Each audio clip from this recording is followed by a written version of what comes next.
scholar. تو جتنے جانور ہیں دن رات کی ٹینشن کے بعد آتے کہاں ہیں؟ ٹھکانے میں، آشیانے میں. انسان کے لیے بھی اللہ نے گھر بنائے ہیں. قرآن کے الفاظ ہیں جعل لکم من بیوتکم سکنا، کہ اللہ نے تمہارے لیے گھروں کو رہائش کی جگہ بنایا. سکنا جو ہے نا یعنی رہائش کی جگہ. اور اللہ نے یہ بھی فرمایا گھر بنتا ہے ریلیشن سے. جعل لکم من انفسکم ازواجا لتسکنوا الیہا، اللہ نے تمہارے لیے جوڑے پیدا کیے تاکہ تم سکون حاصل کرو. تو نکاح ہوتا ہے، گھر وجود میں آتا ہے، اور اللہ نے بتایا کہ یہ جو تمہارے گھر میں آئی ہے اس سے تمہیں کیا ملے گا؟ سکون ملے گا. تو پتہ چلا یہ تو سارا پروسیس ہے کس کے لیے؟ سکون کے لیے بھائی.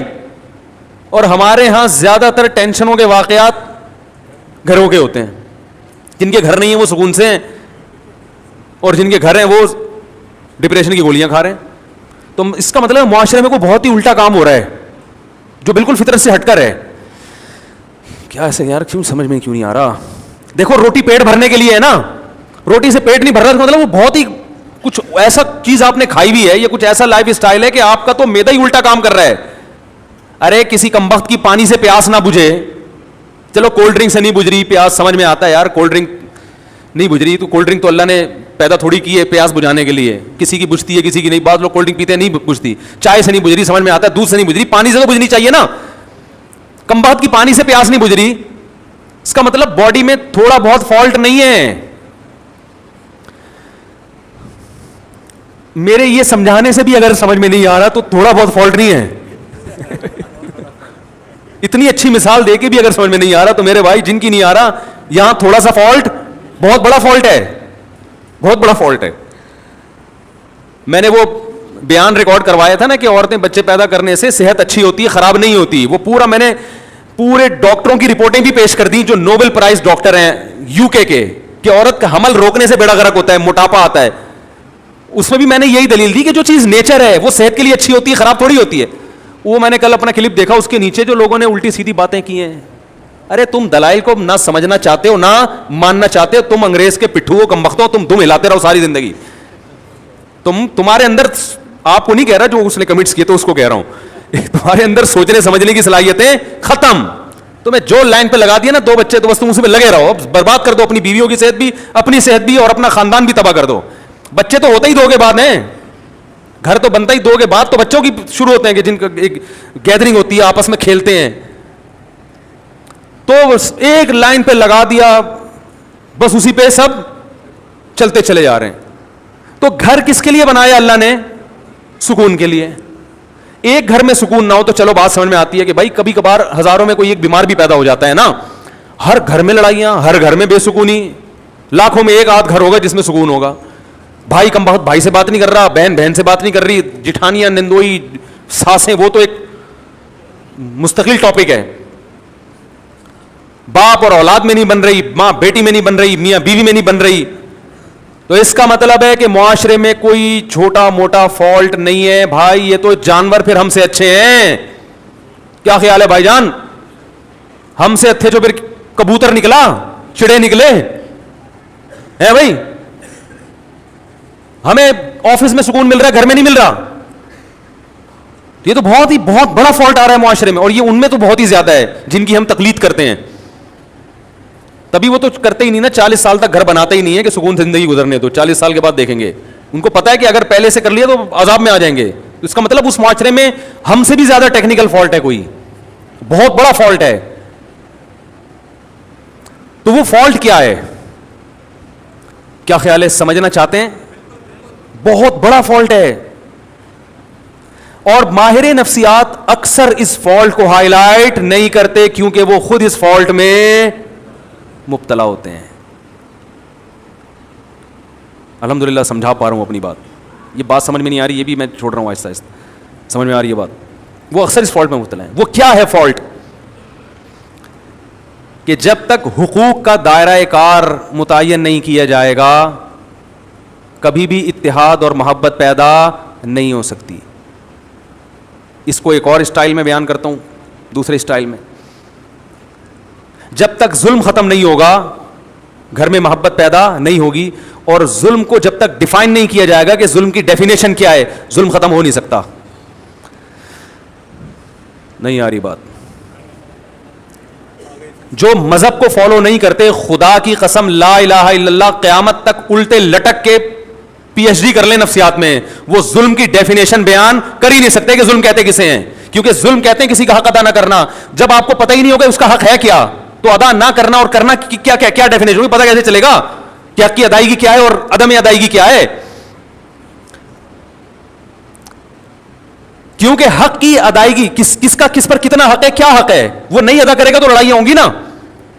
میں سمجھ رہا ہوں کہ اس کا مجھ پر حق ہے, وہ سمجھ رہا ہے کہ ہے ہی نہیں, تو کیسے معاملہ چلے گا؟ یہ فیصلہ کون کرے گا کہ یہ مطالبہ درست ہے یا غلط ہے؟ یا تو یہ اسلام بتائے گا. اسلام اگر نہیں بتاتا تو پھر پوری کائنات بیٹھ کے یہ ڈیفائن ہی نہیں کر سکتی کہ کس کے کس پر کیا حقوق ہے, اس میں اختلاف پیدا ہوگا. بعض دفعہ کلچر بتاتا ہے کہ کس کا کس پر کیا حق ہے, وہ کلچر غلط بتا رہا ہوتا ہے, ساری دنیا کہہ رہی ہے کلچر غلط ہے. دیکھو کلچر تو یہ کہتا ہے عورت کو چاہیے کہ جہیز لے کر آئے, کیا خیال ہے, کہتا ہے کہ نہیں کہتا؟ لیکن ساری دنیا کہتی ہے یہ کلچر غلط کہہ رہا ہے. انڈیا میں جہیز نہ لانے پر جلا دیا گیا بہوؤں کو, ایسے واقعات ہوئے, اس لیے کہ وہ کہہ رہے ہیں ظلم کیا, ہمارے جہیز کیوں نہیں لے کر آئی. ملکی قوانین بعض دفعہ بتاتے ہیں تو ملکی قوانین عاجز ہیں یہ بتانے سے کہ کس کا کیا حق ہے. آپ پوچھ لو جو لا ہے نا, آپ بولو بھائی یہ نہیں چاہیے, یہ نہیں چلے گا گھر میں. اختلاف اور لڑائی کو ختم کرنے کے لیے سب سے پہلا اصول یہ ہے کہ آپ کو یہ پتا ہونا چاہیے, باپ کو یہ پتا ہونا چاہیے کہ بیٹے کے اوپر میرے کتنے حقوق ہیں. میں اس حد تک بیٹے کو اپنا پابند بنا سکتا ہوں, اس سے آگے مجھے اللہ نے حق نہیں دیا, اس سے آگے یہ خدا نے میرے بھی اختیارات سلب کر لیے ہیں.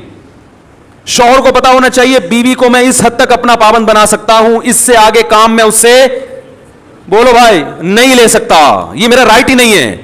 عورت کو پتا ہونا چاہیے اس حد تک شوہر سے مطالبات منوا سکتی ہوں, اس سے آگے اللہ نے باؤنڈری کھینچی ہوئی ہے, مجھے آگے جانے کی اجازت نہیں ہے. ساس کو پتا ہونا چاہیے اس حد تک بہو میری خدمت کرنا اخلاقی ذمہ داری ہے, وہ بھی یہ پتا ہونا اخلاقی ہے یا قانونی, یہ بھی پتا ہونا چاہیے. کچھ چیزیں اخلاقی ہوتی ہیں, قانونی نہیں ہوتی. اخلاق کا دائرہ کار اخلاق کی حد تک ہی ہوتا ہے. ارے پڑوسیوں کو پوچھنا اخلاقی ذمہ داری ہے نا, آپ نہیں پوچھ رہے تو کیا وہ کیس کر سکتا ہے آپ کے خلاف؟ بھائی حدیث میں آتا ہے کہ وہ شخص مومن نہیں ہے جو خود پیٹ بھر کے کھائے پڑوسی بھوکا سوئے. لیکن آپ پیٹ بھر کے کھا رہے ہو, پڑوسی بھوکا سو رہا ہے, گناہ ملے گا قیامت میں. لیکن اس بیس پہ پڑوسی آپ کے خلاف کیس نہیں کر سکتا, لڑ نہیں سکتا آپ سے. وہ حدیث میں تو آتا ہے تو پیٹ بھر کے کھا رہا ہے اور جو ہے نا میں بھوکا ہوں, اب گریبان پکڑ لیا, تو یہاں ظالم کون ہوگا؟ وہ پڑوسی ہوگا. بھائی اخلاقی ذمہ داری ہے کہ آپ پیٹ بھر کے کھا رہے ہو, لیکن آپ کی ہے, اس کی نہیں ہے, وہ نہیں مطالبہ کر سکتا. کچھ چیزیں اخلاقی ہیں, لیکن ہمارے ہاں کس کا کیا حق ہے یہ یونیورسٹیوں میں نہیں پڑھایا جاتا. ماہر نفسیات کو پتہ ہی نہیں ہوتا کہ حق کیا ہے, تو بیچارہ گائیڈ کیسے کرے گا؟ ہائے ہائے کیسے سمجھائیں. ماہر نفسیات بیچاروں کو پڑھا ہی نہیں ہوتا. اسلام پڑھیں گے تو پتہ چلے گا نا. انہیں تو گورے کو پڑھا ہے, گورے کو خود نہیں پتا, وہ اپنے گھروں میں سکون پیدا کر لیا. یہ نفسیات پڑھ کر آ رہے ہیں جرمنی کی یونیورسٹیوں میں, اور وہاں سے سیکھ رہے ہیں کہ گھروں میں جوڑ کیسے پیدا ہو. جنہوں نے ان کو پڑھایا اس پروفیسر سے پوچھو کہ تمہارے گھر میں جوڑ ہے, وہ کہے گا میرا تو گھر ہی نہیں ہے, اور اس لیے نہیں ہے, مجھے پتا تھا گھر ہوگا تو پھٹے ہوں گے, تو ہم نے کہا بھی 55 سال میں کریں گے شادی. وہ تمہیں بتائے گا گھروں میں جوڑ کیسے پیدا ہو. یار کیا تو رینجرز کا کیس ہے بھائی, خطرناک کیس بنانے والا ہوں آپ کے خلاف. سارے مسائل یہاں سے کھڑے ہو رہے ہیں, گھروں میں جھگڑے لڑائی, دفتروں میں. بھائی آپ کو پتہ ہی نہیں ہے کہ میں کہاں تک جا سکتا ہوں. دیکھو فوج میں پھٹے کم ہوتے ہیں, پولیس میں بھی, تھانے میں پھٹے کم ہوتے ہیں. وجہ اس کی یہ ہے کہ ایک رنگ روٹ کو پتا ہے کہ آفیسر کی بات میں نے ماننی ہے, کن باتوں کو ماننا ہے اور کون سی بات ایسی ہے جو میرے اوپر لازم نہیں ہے.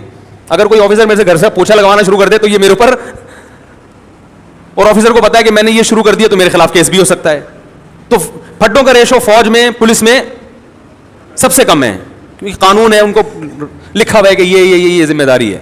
دفتروں میں بھی پھٹے اکثر کم ہوتے ہیں, کیونکہ باس کو پتا ہے کہ یہ امپلائی میرا کتنا تابع ہے, اس کو تنخواہ اس چیز ریٹرن میں لکھا ہوا ہوتا ہے کہ بھائی تجھے اس چیز کی تنخواہ مل رہی ہے, تو نے اتنے بجے آنا ہے, یہ کام کر کے دینا ہے, کرے گا تو میری بلا سے, تو شکل کا اچھا ہے برا ہے بھائی, تجھے ملیریا ہے, تجھے ٹی بی ہے, تجھے کیا ہے, تو نے پولیو کی ویکسینیشن کروائی ہوئی ہے کہ نہیں کروائی ہوئی, مجھے میری ہیڈ ایک نہیں ہے. یہی ہوتا ہے نا بھائی, یہ کام ہے یہ کر کے دو گے تو تنخواہ ملے گی, نہیں تو پتلی گلی سے نکلو. اس لیے وہاں بھی پھڈوں کا ریشو کیا ہے, وہاں پھڈے ہوتے ہیں غیبتوں کی وجہ سے. وہ باس وہ دیکھو وہ چمچا بنا ہوا ہے, اس کو تنخواہ بڑھا دی ہم کیونکہ ایمانداری سے کام کر رہے ہیں, ہماری تو تنخواہ نہیں بڑھ رہی. یہ اتنے اور بھی باتوں کی حد تک ہوتا ہے, ایسا نہیں ہوتا کہ کمپنی بند ہو جائے پھڈوں کی وجہ سے. صرف باتیں کریں گے, وہ تو شوق ہے مسلمانوں کو باتیں کرنے کا, کیونکہ کام ہم تو ہوتا ہے گورنمنٹ کے اداروں میں ہی زیادہ ہوتا ہے نا, کیونکہ وہاں تو کام ہی نہیں ہوتا, تو باتیں کر کے ٹائم پاس کرنا ہوتا ہے. لیکن گھروں کے جو پھڈے ہوتے ہیں وہ خطرناک, چاقو نکل آتے ہیں, چھریاں نکل آتی ہیں, 2 سال تک بھائی سے بات ہی نہیں کر رہا, طلاقیں ہو جاتی ہیں, بچے رل جاتے ہیں, ڈپریشن میں چلے جاتے ہیں. ہم نے نہیں دیکھا کوئی باس کی وجہ سے ڈپریشن میں گیا ہو. ایسے میاں بہت دیکھے ہیں جو بیوی کی وجہ سے, عورتیں شوہر کی وجہ سے, بہویں ساس کی وجہ سے, ساس اپنی ساس کی وجہ سے. آپ کہنے والے تھے ساس بہو کی وجہ سے, اب تک ایسی رپورٹ آئی نہیں ہے, وہ چھوڑیں بھی زیادہ. تو خود سمجھدار ہیں آپ لوگ. وہ ساس بھی ڈپریشن میں آتی ہے, لیکن وہ کس کی وجہ سے, اپنی ساس نے اس کو ڈپریشن کا مریض بنا کے دنیا سے گئی ہوتی ہے, تو وہ آگے پارسل کر رہی ہوتی ہے یہ امانت بہو کی طرف, ٹھیک کہ مجھے جو وراثت میں ڈپریشن ملی تھی وہ میں پوری کہاں ٹرانسفر کر رہی ہوں, بہو کو. اب جب جھگڑے ہوتے ہیں ساس بہو کے بہت, ہم کہتے ہیں بھائی الگ کرو, تو ماں باپ پھر غیرت کے تانے, ہم نے دودھ پلایا جوان کر دیا الگ ہو رہے ہو. حالانکہ یہ ماں باپ کا رائٹ نہیں ہے, یا آپ کا حق ہی نہیں ہے. بیٹا جوان ہو گیا بالکل الگ رہ سکتا ہے, وہ نہ رہے اچھی بات ہے, ساتھ میں جو برکت ہے وہ الگ, لیکن یہ وہی ہے اخلاقی کچھ اور چیزیں ہوتی ہیں. لیکن پڑوسی گریبان تھوڑی پکڑ سکتا ہے آپ کا کہ بھائی حدیث میں آتا ہے تو مجھے کھلایا کرو, تو کھلاؤ. تو ماہر نفسیات سے گزارش ہے جب لوگوں کو موٹیویٹ کیا کریں, کچھ اچھے بھی ہیں الحمدللہ, ہر جگہ اچھے برے بھی ہوتے ہیں, اچھے تو سارے ہی ہیں, لیکن بہت سی چیزوں میں بیچاروں کے پاس خود گائیڈنس نہیں ہوتی, گائیڈنس نہیں ہوتی. وہ انگلش کے الفاظ گھما رہے ہوتے ہیں ایکچولی یوں وغیرہ وغیرہ, مجھے تو اتنی انگلش نہیں آتی. تو بات صحیح ہونی چاہیے, چاہے انگلش میں ہو یا اردو میں ہو یا پنجابی میں ہو. لوگ زبان کو دیکھ رہے ہیں آج کل, اسٹائل کو دیکھ رہے ہیں, باتوں کو, کیونکہ فلموں کا دور ہے نا, ڈراموں کا دور ہے, جس کے اسٹائل اچھے لوگ متاثر ہو رہے ہیں, بات کو تو دیکھ نہیں رہے. بات بھی ہو اسٹائل بھی ہو پھر مزہ ہے, کیا خیال ہے, بات بھی ہو اور اسٹائل بھی ہو. اور اگر اسٹائل نہیں ہے تو بات کو زیادہ فوکس کرنا چاہیے. اسٹائل کی اتنی ویلیو نہیں ہے, لیکن بات بہرحال صحیح ہونی چاہیے. تو آپ کو یہ پتا ہونا چاہیے کہ میرے ماتحت جو لوگ ہیں میں ان کو اس حد تک پابند بنا سکتا ہوں, اس سے زیادہ شریعت نے مجھے حق بولو نہیں دی. یہ سب سے پہلے والدین پر آتا ہے. ہمارے یہاں پتہ ہے سسٹم کیا چل رہا ہے, جس کی لاٹھی اس کی بھینس. بیٹا فرما بردار ہوگا تو باپ اس کو نچوڑ لے گا, بولے کہ ہر بات مانتا ہے, تو اس کی یہی غلطی ہے کہ ہر بات مانتا ہے. کم وقت کہیں نو کر دے تو باپ بیٹے کے کو پورے معاشرے میں ذلیل کر دیتا ہے, میرا بیٹا میری بات نہیں مان رہا. ارے وہ ہر بات مان رہا ہے. ایک دفعہ ایک ابا آئے مجھے کہنے لگے میرا بیٹا یہ میرا, میں نے کہا یار ایسے بیٹے آج کل آرڈر پہ نہیں ملتے, اتنا نیک ہے. ایک چیز میں اگر اس نے انکار کر دیا اور وہ اس کا حق بھی ہے تو آپ کو تو کہنا چاہیے بیٹا میں, یعنی آپ کو تو اس کا دل جیتنا چاہیے. لیکن چونکہ بیٹا فرما بردار مل گیا تو ابا اس کو پوری طرح نچوڑ رہے ہیں. اگر وہی نافرمان ہوتا تو ابا کہتے صرف 100 میں سے ایک بھی مان لے تو میں خوش ہو جاؤں گا.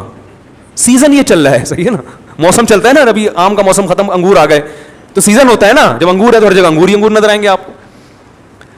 اور یہی حال ابا کا ہے. جب تک ابا آپ کی مجبوری ہیں, آپ کے ابا بہت اچھے, پیسے نکلوانے ان سے, جہاں ابا کی ضرورت نہیں رہی وہاں ابا سے زیادہ ٹینشن والا آپ کے گھر میں. جب ابا بوڑھے ہوتے ہیں تو کیسا ستایا جاتا ہے ان کو, یہ ہمارے معاشرے میں اکثر ہوتا ہے. بوڑھا ہونے کی دیر ہوتی ہے بیچارے کی, وہ کھانستا ہوا بھی برا لگ رہا ہوتا ہے, ہر چیز میں وہ کیا لگ رہا ہوتا ہے, برا. یہ جائے گا کب؟ اور باقی حقوق کو اسی پر قیاس کر لیں تو یہ جو اللہ نے فرمایا ادخلوا فی السلم کافہ, مکمل اسلام میں داخل ہو جاؤ, اس مکمل میں یہ بھی ہے کہ آپ کو یہ پتا ہونا چاہیے کہ سامنے والے کے مجھ پر کتنے حقوق ہیں. ایک چھوٹا سا واقعہ سنا کے بیان ختم کرتا ہوں. ہمارے شیخ مفتی رشید احمد صاحب بڑے بزرگ تھے, ہم ان کا بہت احترام, ان کے غلاموں کے غلام تھے, غلاموں کے غلام. میں نے حضرت سے کوئی بات عرض کی کہ حضرت کچھ ایسی بات ہے کچھ گھر سے متعلق. حضرت نے وہ بات مشورے کے لیے کسی سے ذکر کر دی. تو میں نے حضرت سے عرض کیا حضرت یہ گھر کی بات تھی, یہ باہر نہیں آنی چاہیے تھی. حضرت نے مجھ سے معذرت کرنا شروع کر دی, کئی غلطی ہوئی ہے مجھ سے, حالانکہ وہ بات کوئی ایسی نہیں تھی. اب اگر وہ یہ کہتے کہ میں چونکہ بزرگ ہیں, میں بڑا, میں نے کر دی تو کیا ہو گیا, ہم تو کچھ نہیں کہتے کیونکہ اخلاقی ذمہ داری ہے کہ بڑوں سے اگر غلطی بھی ہو جائے تو معاف کرو. یہی ہے نا اخلاق تو اخلاقی طور پہ تو شریعت ہمیں اسی کا پابند کرتی ہے. لیکن یہ ان کا بڑا پن کہ وہ جانتے تھے کہ بھائی یا اس سے آگے, حالانکہ کوئی ایسی بات نہیں تھی, لیکن جس سے کی وہ مجھے پتا تھا کہ میرا دشمن ہے. تو کسی کا راز فاش کرنا یہ باپ کے لیے بھی جائز نہیں ہے کہ اپنے بیٹے کا راز, بولو نا, فاش. باپ کے لیے بھی جائز نہیں ہے کہ اپنے بیٹے کی غیبت کرے. ماں کے لیے جائز نہیں ہے کہ اپنی بیٹی کی غیبت کرے. ہاں بیٹا ظلم کر رہا ہو باپ کے اوپر, واقعی واضح ظلم ہو, پھر اپنا غم ہلکا کرنے کے لیے اپنے کسی بہت ہی کلوز آدمی کو وہ اپنا غم بتا سکتا ہے, یا کسی سے مشورہ لینا ہو کہ بھائی بیٹے میں یہ جرم ہے, تو مشورے کے طور پر کسی ایسے آدمی سے جس کے بارے میں یقین ہو کہ یہ راز فاش نہیں کرے گا. آج دیکھا ہے باپ اپنے بیٹے کی برائیوں کو لوگوں کے سامنے بیان کر رہے ہیں, یہ غیبت ہے بھائی, یہ تو کسی غیر مسلم کی غیبت جائز نہیں ہے, تو بیٹے کی کیسے جائز ہو گئی؟ بہت مشکل ہے. بیٹے کی غیبت بھی جائز نہیں ہے, ماں کے لیے بیٹی کی غیبت بھی جائز, اور بیٹے کے لیے باپ کی تو اور زیادہ گناہ ہے. لیکن یہ گھروں میں ہو رہا ہے. جب بیٹا سنے گا کہ میرا ابا فلاں فلاں کو پکڑ کے میرے بارے میں برائیاں کر رہا ہے, تو اس کا مطلب پھر گھر میں سکون, بولتے کیوں نہیں ہو سکتا, پھر نہیں ہوگا. اس کے دل میں ایک نفرت کے جذبات پیدا ہوں گے. ہم تو یہی کہیں گے بھائی باپ ہے صبر کرو, لیکن بہرحال نفرتیں پیدا ہوں گی اور لڑائیاں ہوں گی. پھر جب باپ کو سمجھایا جائے اور وہ تکبر میں آئے کہ نہیں میں نے کر دی تو کیا ہے, اس کا مطلب فالٹ کہاں ہے؟ آپ میں ہے. سمجھ رہے ہیں ٹیکنیکل فالٹ کس میں ہے؟ اس لیے اسکرو پانے لے کے بیٹھا کریں, جہاں کہیں فالٹ نظر آ رہا ہے اس کو فوراً ٹائٹ کروا لیں. اور یہ علماء سے ٹائٹ ہوتے ہیں, فوراً پوچھیں حضرت اس میں بتائیں غلطی پر کون ہے. تو یہ بڑا لمبا موضوع ہے کہ کس کے کس پر کیا حق ہیں, وہ بیان ہوتے رہنے چاہیے تاکہ ہمیں پتہ چلے کہ ہمیں, یہ تو ہر آدمی اس چکر میں ہے کہ فلاں کے مجھ پر فلاں پر میرے کیا حقوق ہیں, اس میں تو پتہ ہے سب, ہر آدمی اس کو نچوڑنے میں لگا رہتا ہے. لیکن میری باؤنڈری کہاں تک ہے؟ ماں باپ کہتے ہیں, مجھ سے اکثر فون آتے ہیں کہ والدین کے حقوق پر پلیز بیان کریں, آپ والدین کے حقوق پر بیان کریں. اور اتفاق سے میں کر دیتا ہوں اولاد کے حقوق پر. بعض دفعہ ایسا بھی ہوتا ہے, وہ کہتے ہیں یہ کیا بات ہوئی, میں کہتا ہوں بھائی اس پر بھی کریں گے لیکن ساتھ ساتھ اس پہ بھی تو ہونا چاہیے نا, اس پہ بھی تو ہونا چاہیے, دونوں چیزیں ضروری ہیں. تو اللہ تعالیٰ سے دعا ہے کہ اللہ ہمیں مکمل اسلام میں داخل ہونے کی توفیق عطا فرمائے. علماء نے لکھا ہے کہ استاذ مدارس میں نا شاگرد استاذوں کا بہت احترام کرتے ہیں, لیکن استاذ کے لیے کسی شاگرد کو فاسق و فاجر کہنا جائز نہیں ہے. سمجھ رہے ہیں, فاسق و فاجر کہنا جائز, زانی کہنا جائز نہیں ہے کہ یہ الزام ہے. تو اللہ نے ایک باؤنڈری رکھی ہوئی ہے, اس سے آگے آپ کو نکلنے کی اجازت نہیں ہے. کمیٹی ہے مسجد میں تو امام کو کمیٹی سے آگے نکلنے کی اجازت, بولو نا بھائی, نہیں ہے. وہ کمیٹی کا پابند ہے. بعض جگہوں پر ایسے ہوتا ہے امام کمیٹی کو لفٹ ہی نہیں کرا رہا ہوتا, کہتا ہے میں چونکہ امام ہوں, میں چونکہ, وہ چندے کے حساب دینے کے لیے تیار نہیں ہے کمیٹی کو. بھائی جب آپ کسی کمیٹی کے تابع ہیں تو جتنا چندہ آ رہا ہے آپ کے باپ کو بھی حساب دینا پڑے گا. بعض ائمہ, سب نہیں, اکثر تو الحمدللہ صحیح ہوتے ہیں, لیکن بعض جگہوں مسجد پہ کیس آتے ہیں امام حساب نہیں دے رہے, کہہ رہے کون مجھ سے کون ہوتا ہے حساب لینے والا, میں تو مفتی ہوں, میں تو بزرگ ہوں, میں تو فلانا ہوں, میں کیا کرپٹ ہوں؟ بھائی آپ چور ہوں, کرپٹ ہو, آپ نیک ہوں. جب مسجد کا ایک رسید ہے, کوئی چندے کا سسٹم ہے, تو آپ کو اخپل طریقے سے چندہ کرنے کی اجازت, بولو بھائی, نہیں. اخپل لفظ یاد رکھ لیں, بہت سارے کام اخپل طریقے سے کرنے کی وجہ سے غلط ہو رہے ہیں. وہ مجھ سے اب لوگ آ کے پوچھتے ہیں اخپل کا مطلب کیا ہے, پرسوں ایک صاحب اخپل کا مطلب پوچھنے کے لیے آیا تھا. تو وہ پابند ہے. اسی طرح کمیٹی پابند ہے کہ وہ امام کا احترام کرے, اس کے ساتھ ایسے پیش نہ جیسے ملازمی, اوئے ادھر اوئے ٹائم دیکھ رہا ہے کیا ہو رہا ہے, تمہیں بولا تھا 40 پہ نماز 45 پہ کھڑی کر رہے ہو تم, ہیں تمیز سے, ٹھیک ہے نا, ریکویسٹ کے ساتھ. مسجدوں میں بھی لڑائیاں, گھروں میں بھی. اللہ تعالیٰ ہماری حفاظت فرمائے اور ہمیں یہ جاننے کی توفیق عطا فرمائے کہ ہمارا کس پر کتنا حق ہے. Thanks for watching. Don't forget to like, comment, share and